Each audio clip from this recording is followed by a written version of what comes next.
Garbė Jėzui Kristui, visiems jums susirinkusiems į šią Ukrinų šventovę, į Švento Antano Paduviečio atlaidus. Birželio mėnesį čia daugiau nei savaitę ūžė Ukrinai, šurmuliavo nuo versmių dalyvių ir organizatorių. Rugsėjo 8 dieną visoje Lietuvoje, taip pat ir pas mus Mažeikių rajone prasidėjo Europos paveldo dienos. Atrodo tiek visko daug, tiek visokiausių renginių, tiek visokio paveldo pažinimo. Ir štai ateina diena, kai baigėsi. Baigėsi tie visi renginiai, visos tos veiklos, bet aišku, prasidės kitos. Vienas etapas baigėsi, prasideda kitas, jau galvojam apie kitų metų versmes ir mintys sukasi ir apie kitų dienų Europos paveldo dienas. Taigi, būkit pasveikinti dar kartą atvykę šiandien čia į Ukrinus. Ir šiandien pas mus ir vakar svečiavosi Pikeliuose ir šiandien į Ukrinus atvyko Kultūros paveldo departamento Telšių Tauragės teritorinio skyriaus komanda. Esam dėkingi Kultūros paveldo departamentui už visokiojopą paramą ir finansinę, ir moralinę. Tai kad tie renginiai būtų nemokami, kad mes galėtume džiaugtis ir pažinti savo krašto paveldą. Dėkoju ir Kultūros paveldo departamentui, ir savivaldybė, ir akciniai bendrovė Orlen Lietuva, o prie versmių prisidėjo ir didelis būrys ukriniškių ir gyventojų ir verslininkų, tai didžiulis jiems ačiū, jiems dar dėkosime. Na, o dabar noriu pakviesti Kultūros paveldo departamento Telšių Tauragės teritorinio skyriaus vedėją Aureliją Ryčkuvienę tarti keletą sakinėlių.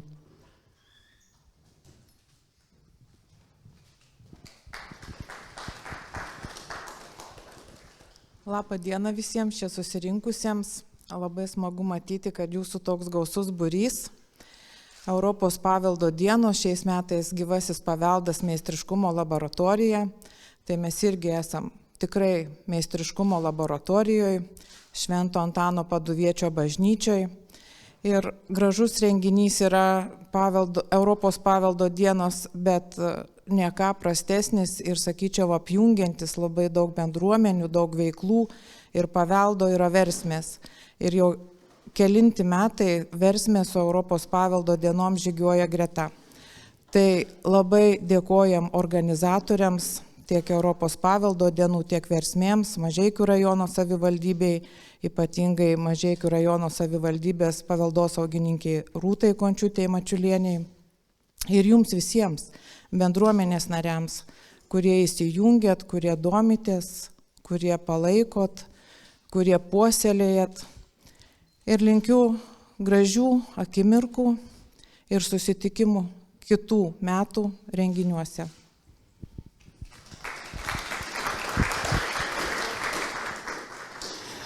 Ačiū, miela Aurelija. Ukraina yra be galo turtingas kraštas. Jeigu pamenate versmių programą, versmių paskaitas, įvairiausius užsiėmimus, čia dalyvavo daug iš Ukrinų kilusių žmonių, talentingų žmonių, ir menotyrininkų, ir dailininkų, fotografų. Ir mes turime versmėse tokią tradiciją fotografuoti atlaidus. Ir versmės yra derinamos prie bažnyčiose vykstančių atlaidų. Tai kadangi Ukrinuose Švento Antano Paduviečio atlaidai, tai aišku, ir versmės vyko prieš šiuos atlaidus, ir ne tik atlaidus, bet ir pačias versmes fotografavo Jonas ir Sigitas Strazdauskai. Jeigu kitose versmėse vis kviesdavome kažką iš Lietuvoje labai gerai žinomų fotografų, tai čia mes turime tokį lobį, tokį turtą, ir tėvą, ir sūnų, be galo talentingus žmonės. Ir jie fotografavo ne tik tai atlaidus, matysime nuotraukose versmių ir atlaidų atspindžius. Puikus portretai, puikios puikios įvairiausios veiklos užfiksuotos, puikūs kadrai. Taigi, nieko nelaukdama noriu kviesti jūs, gerbiamas Jonai, kad pasidalintumėte mintimis apie šių metų versmes, apie atlaidus. Prašau, Jonai.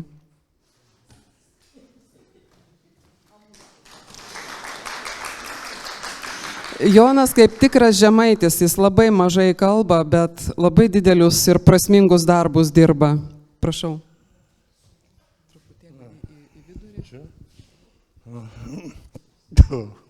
Smagu susitikti su jumis.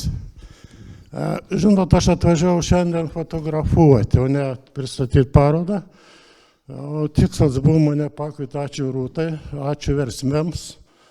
Man buvo toks savotiškas atradimas pasižiūrėti, kaip Ukrainų bendryje, kaip žmonės ruošiasi, kaip tikra šventė. Ir man tas toks žmoniškas bendravimas, kuriuo mes pasistingam. Aš tu pabačiau, atsiprašau. Gera pamoka ir tai buvo, man matyti atvedė tie, kaip yra, tas žurnalistinis gyvenimas. Atvažiavai dirbti, atvažiavai žiūrėti žmonių veidus, jų emocijas, jeigu jis žiūri į mane, kartais pamerkia, kai jis supras arba ten. Čia yra savotiška kiekvieno priėjimas. O šiaip tai tie visos versmės, tai yra, mano galva, yra fantastika. Tas tokia žmonių bendrystė, tai yra gražu, neišdildomas ir sugrįžimas į tėviškę. Kodėl sakau į tėviškę, todėl aš eilę metų fotografavau Papilėj, turėjau tokią, kaip sako, užsakymą, tai turėjau fotografuoti visą laiką kažkas Ukrainuose, tai aš jau turiu būti Papilėj. Tai man buvo laimė, kai Rūta pakvietė kartu su sūnum sugrįžti į tėviškę, kaip tai dainuoja, išskridę paukščiai sugrįžta namo. Ačiū.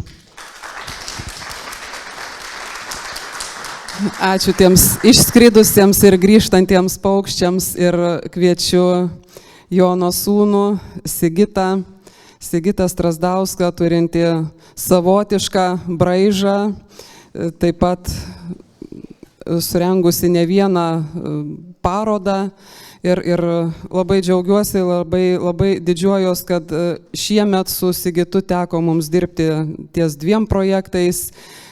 Puikiai Sigito parengta paroda Paveldas ir vanduo, tokia netikėta paroda, bet be galo įdomi. Ir Sigitai, prašau tavęs pasidalinti mintimis, kaip tau sekėsi Ukrainuose, kokios mintis tave lanko. Labą dieną visiems susirinkusiems. Su paveldu, gal sakykime, aš nesu ten svetimas, esu susijęs, man labai patinka Mažeikių krašto istorija, tai visi tie dalykai prieš metus, kai Rūta pasiūlė tą vienintelį, kaip jis sako, avantiūrą, kaip minėjo Paveldas ir vanduo, tai buvo 2 metų darbas, kuris, manau, kažkada ir į Ukrainus atkeliaus, pamatys, kas nebuvo Mažeikiuose atidarime. O jeigu šnekant apie Ukrainus ir apie atlaidus, tai čia, kaip sakant, ir gimtinė yra, močiutė palaidota, proseneliai, tėvukas šiandien neseniai netolimai gyvenęs yra, tai Ukraina yra man gimtas miestelis ir per tuos atlaidus, kiek teko, tai, sakykime, tai tikros žmonių emocijos, tikros išraiškos, niekas nesuvaidinta, viskas natūroj, tie patys vaikai laukiantis, kiek prisimenu iš seniau per atlaidus tie cukriniai gaideliai būdavo, tai vaikai, man atrodo, ir dabar mėgsta tuos. Taip žmonės Ukrainuose gyvena natūralūs, kaip minėjau, per atlaidus ir už parankių susikabinę ir pasišnekučiuodami ir taip, ir kaip sakyt, su paveldu, tai čia dar ne paskutinis mano darbas, mintise dar daug ko yra.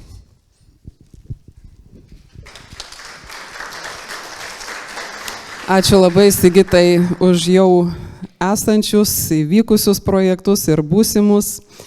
Na, o dabar kviečiu gerbiamą mokytoją Laimutę Skabickienę, kuri peržiūrėjusi visas Jono ir Sigitos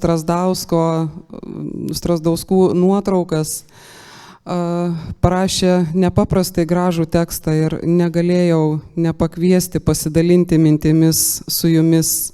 Ne tik tai perskaityti turėsim galimybę, bet ir išgirst gerbiamą Laimutę. Prašau.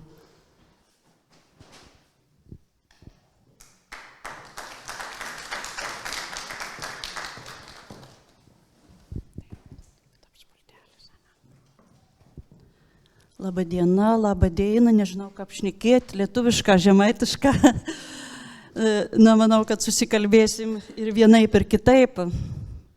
Iš tikrųjų, labai dėkoju už tą garbę man suteiktą sustoti prie šitų meistrų darbų. Rūta, ačiū, mylėjai. Santūrieji mūsų žemaičiai.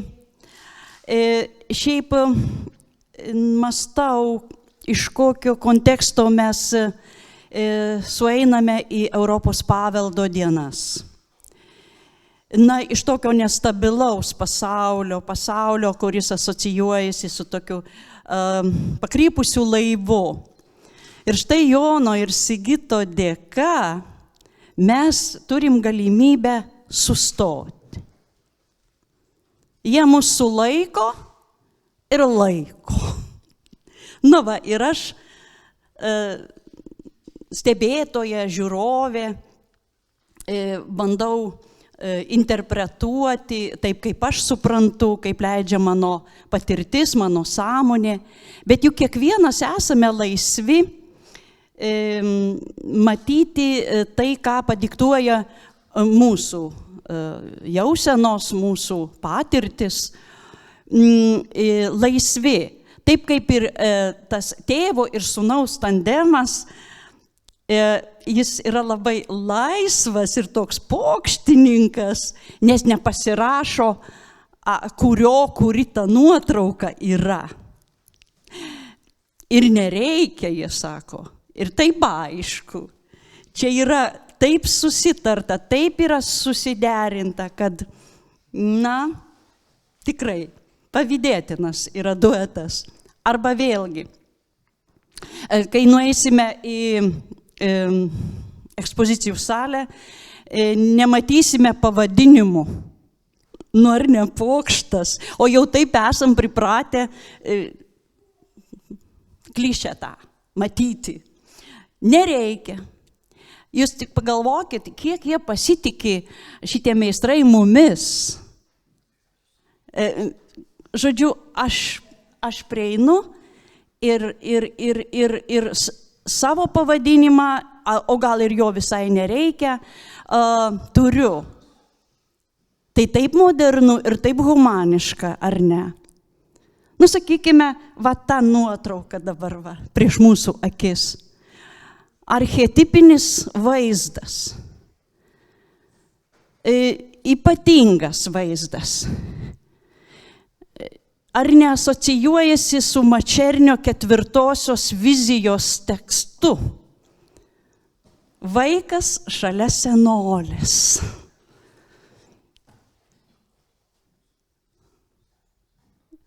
Ramu, saugu, belieka tam vaikui tik švytėti. Ar ne? Ir tokių švytinčių momentų mūsų fotografai kiek tik nori yra užfiksavę, belieka tik mums juos pagauti ir prisiminti galbūt save. Arba štai šita nuotrauka. Kontempliuojantis vyriškis. Kaip Radauskas pasakytų, dingo kūno svoris ir tūris, gelmėje prabilo prasmė. Čia ir dabar. Nu tikrai, juk praeities nėra, ateitis neaiški, tai nėra ko čia išgyventi. Esi meditatyvinėje šitoje akimirkoje ir viskas. Ir man visai nerūpi, kas ką apie mane galvoja, aš esu su savimi ir jau aš laimėjau ramybę visai dienai. Taigi, mielas Jonai, mielas Sigitai, čia jūs tokią psichoneurologinę terapiją skleidžiat mums. Mes pasižiūrėję šitos vaizdus jau pasigydom, nereikia medikamentų. Ir mes taip, ar norėtume, ar galėtume, bet taip yra.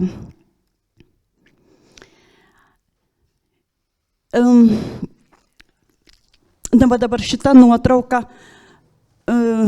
man tokia egzistencinė yra. Čia kiekvienas savaip ją galėtų interpretuoti, bet yra fotografijų, kurios ne tik teigia, bet ir klausia, palieka klausimus. O kas jeigu?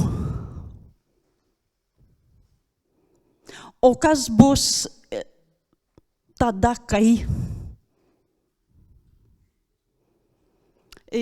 Žodžiu, modernusis menas tokius jautrius klausimus kelia ir gali būti, kad žiūrovui kelia ir graudumą. Šitie vaizdai. Tai iš tikrųjų pasaulis yra trapus, jame laikinumo labai daug. Bet, žiūrėkime. Va.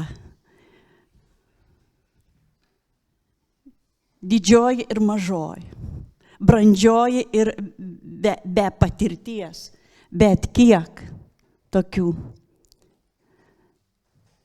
vaizdų čia yra daug. Norėčiau grįžti prie tų vėlgi archetipinių vaizdų, kuriuose moterys su laukinių gėlių puokštėmis. Archetipinis vaizdas. Nėra nieko atskirai, ten ir daugiau yra tokių, ar ne, nuotraukų su tom puokštėm, tos moterys švyti. Nėra atskirai gėlių, nėra atskirai moters veido, yra visuma, yra gyvybingumas. Maestro Richardas. Sustabdyta ritmikos akimirka ir va viskas aišku, ar ne? Dabar dar norėčiau va šitą, ar ne, fotografiją. Man jinai kelia klausimą. O kaip bus, kai? O kaip bus, jeigu? Taip, dabar yra taip. Nuostabu.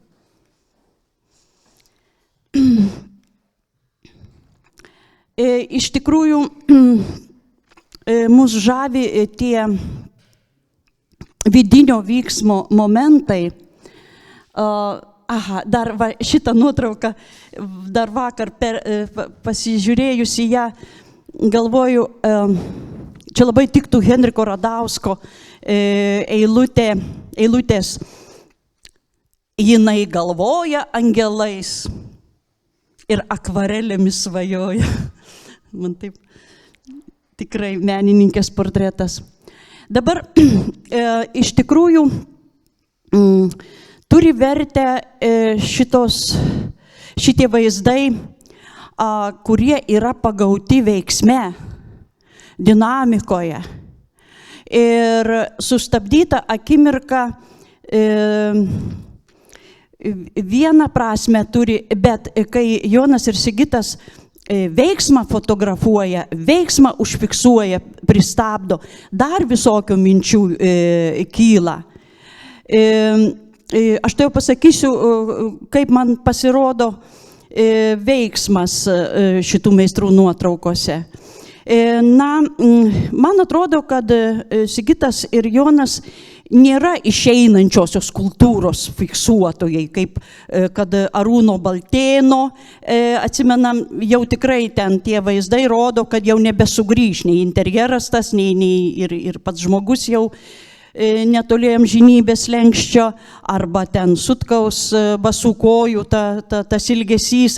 Be abejonės, čia nebūkim kažkokie Don Kichotai ir iliuzijų kūrėjai. Visaip čia, kaip tie klausimai, kad čia pasižiūrė mums prieš akis.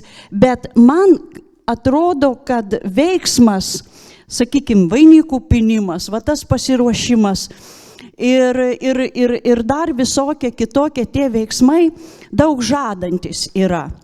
Jūs pasižiūrėkit, vyrai fiksuoja kasmetinių atlaidų momentus. Žmonės sueina į atlaidus, vis dar sueina, vis dar pinami vainikai. Ir ten toks, atsimena, toks ilgas vainikas yra nupintas, jau vien tai, kad ilgis toks įspūdingas, arba tas vainikavimas. Paskui tas, kaip čia minėjote, jūs, tas lūkuriavimas šventoriuje, tas susikabinimas už parankių, susitikimas, tebedžiugina. Ir nori, nenori, galvoji žmogus, kad visa tai, ko gero, dar ilgai bus, tęsis. Tai mus ramina, nes išmuša iš vėžių ta mintis, kai po mūsų nebebus mūsų. Tai, o čia man atrodo, kad Strazdauskai mums leidžia patikėti, kad tęsis tie veiksmai.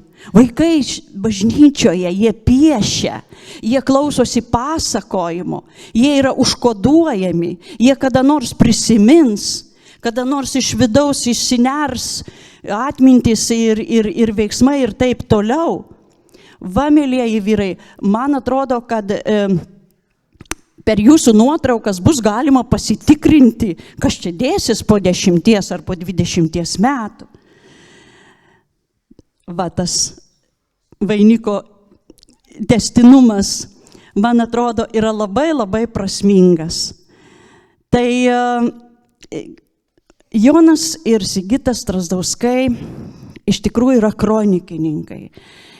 Jų darbai nuguls į fotografijų archyvus, į mūsų atmintis, bet jūs, mielieji, esate ir gerosios naujienos nešėjai. Ir norėčiau baigti savo kalbėjimą Jono Aisčio eilutėmis. Ir tai be perstojo, be atvangos, didieji vandenys vis gieda krantui. Tai vis giedokit. Ačiū Jums.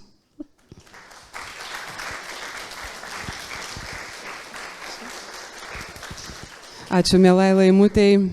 Išties puikiai atspindime Europos paveldo dienų temą. Gyvasis paveldas, meistriškumo laboratorija. Ką tik buvome fotografijos laboratorijoje, ką tik buvome minties ir žodžio meistriškumo laboratorijoje.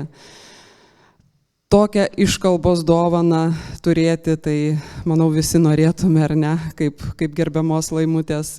Ačiū Jums labai. Ir skelbiu keleto minutėlių pertrauką, kad galėtų operatorius persijungti į kitą veiklą.